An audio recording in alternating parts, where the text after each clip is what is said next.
भुमरे आणि शिरसाट बोलतो। मी आपल्याला वारंवार सांगत होतो की 4 तारखेला ज्यावेळेस मतमोजणी होईल त्यावेळेस महायुतीचा उमेदवार हा प्रचंड मताधिक्याने निवडून येईल हे मी आपल्याला वारंवार सांगत होतो। आणि तीच परिस्थिती आज आपल्याला ज्यावेळेस मतमोजणी सुरू झाली आपल्या लक्षात आलं असं की आज खैरेमध्ये आणि आपल्या दोन्ही सभांमध्ये त्याची बराचशी तफावत आहे, 40,000चा फरक आहे। एक्झिट पोलमध्ये तर त्यांना दाखवलं हे जमून कसं आणलं तुम्ही? अचानक एक चेंजेस झालं। मला काल सांगितलं परवा सांगितलं एक्झिट पोल पण मी सांगितलं ज्यावेळेस मतमोजणी होईल त्यावेळेस इथं महायुतीचा उमेदवार निवडून येणे मी सांगतो। तुमच्या आणि इम्तियाज जलीलमध्ये अगदी काटेकी टक्कर सुरू आहे, फारसा फरक नाही। 5,000 आणि कधी होत आहे कधी 7,000 काटेकी टक्कर नाही। तुम्ही जशी थांबा 25-26 फेऱ्या होऊन द्या मग तुम्हाला कळत कशी टक्कर आहे काय होईल। 25 सगळ्याच फेऱ्या अखेर किती मतांची लीड राहील? 1 लाखापर्यंत मताच्या लीड। ओके, प्रवक्ते पण आहेत काय तुम्ही या जरा उमेदवारापेक्षा तुम्ही खुश दिसायला। मी पहिलेही सांगितलं की सगळ्यात प्रतिष्ठेची असलेली ही संभाजीनगरची जागा मराठवाड्याचा प्रवेशद्वार याच्याकडे सर्वांचं लक्ष होतं आणि म्हणून ही जागा निवडून येण्यासाठी आमचे सहकारी आमदार असतील, आमचे पदाधिकारी असतील, त्यांनी प्रचंड मेहनत घेतली।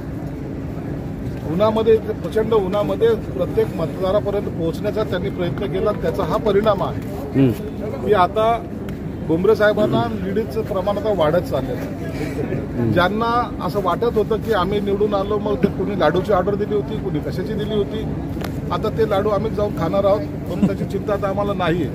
आम्ही आनंद विजयाच्या मस्तीमध्ये नाही, आम्हाला आमच्या कामावर विश्वास होता।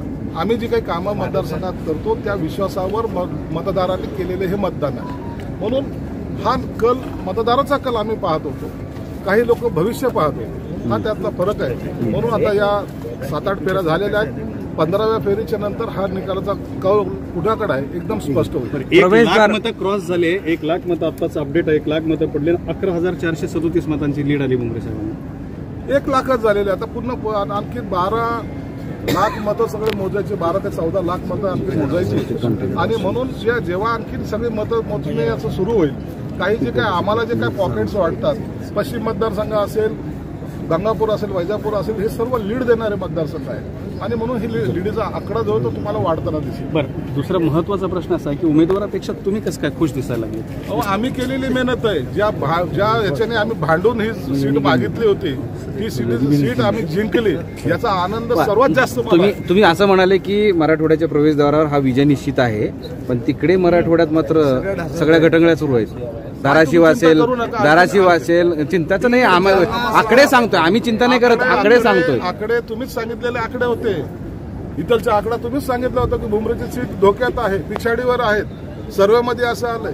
या सगळ्या ज्या गोष्टी आहेत या मी आजही कॉन्फिडन्सने सांगतो तुम्हाला की 15वी फेरीनंतर तुम्हाला खऱ्या अर्थानं निकाल कुणाकडे जातो तो तुम्हाला दिसेल। पण नाशिकमध्ये तिकडे हातकणंगलेमध्ये बऱ्याच पश्चिम महाराष्ट्र आणि उत्तर महाराष्ट्र सुद्धा तुम्ही सांगत होते नारायणाने पडणार, आले ना, तुम्ही सांगत होता तटकरे, काही खरं नाही, येत आहेत ना, हे जे येत आहेत त्याच्याबद्दल पॉझिटिव्ह पण बोललेलं कधी चांगलं असतं।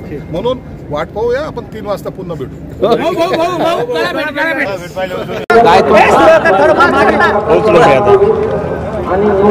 सुरुवात होईल आणि सुरुवात होईल।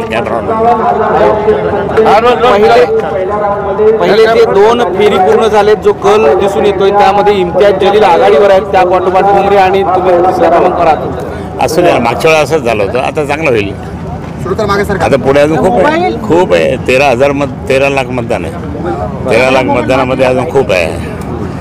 आता येताना कमीत कमी लोकांनी सगळं सांगितलं आम्ही दिलं मतदान तुम्हाला, आम्ही दिलं मतदान, आम्ही ओळखीचे नाही काही नाही, पण एकंदरीत मी या ठिकाणी सांगतो विजय हा माननीय उद्धव बाळासाहेब ठाकरे या गटाचाच होईल, बाकी कोणाचाही होऊ शकत नाही। बाकी कोणी गद्दार लोकांचा कधीच होणार नाही, निष्ठावंतांचा होईल। धन्यवाद, जय हिंद, जय महाराष्ट्र। तुम्ही असं म्हणाले की मी आलोय, आता तुम्ही आले की लीड सुरू होते, तुझ्याकडून आलो ना. मला सांगा, तुम्ही सध्या तरी तिसऱ्या स्थानी आहात. इम्तियाज जलील यांना लीड मिळाली 3,000ची. संदीपान भुमरे दुसऱ्या स्थानी आहेत. तुम्ही तिसऱ्या स्थानी असू द्या ना. इकडे सर, इकडे बघा. नीचे करू. तसं काहीच नाही आहे. इकडे बघा सर, इकडे पुढे पा काय होता चालेल. ट्रेंड बदलेल. कारण 13 लाख मतदान आहे. 13 लाख मतदान झालेलं आहे. त्याच्यामुळे ते सगळं चेंज होईल ना. अजून बाकीचे आमचे बरेच नीचे करणार चेहरे पे. गठ्ठे येऊ लागले. हा, किती मतांची आघाडी घ्याल? 50,000. इकडे बघा सर, इकडे सर, इकडे बघा. किती मतांची आघाडी? 50,000 आघाडी घेणार मी. लोकांनी कुणाला मतदान केलं असं वाटतं तुम्हाला? कुठे लोकांनी मतदान कुणाला केलं? लोकांनी मतदान केलं आहे. निष्ठावंत माणूस जो असेल त्याला, निस्वार्थी जो असेल तो त्याला. ओके चला, थँक्यू. आता जाऊ द्या.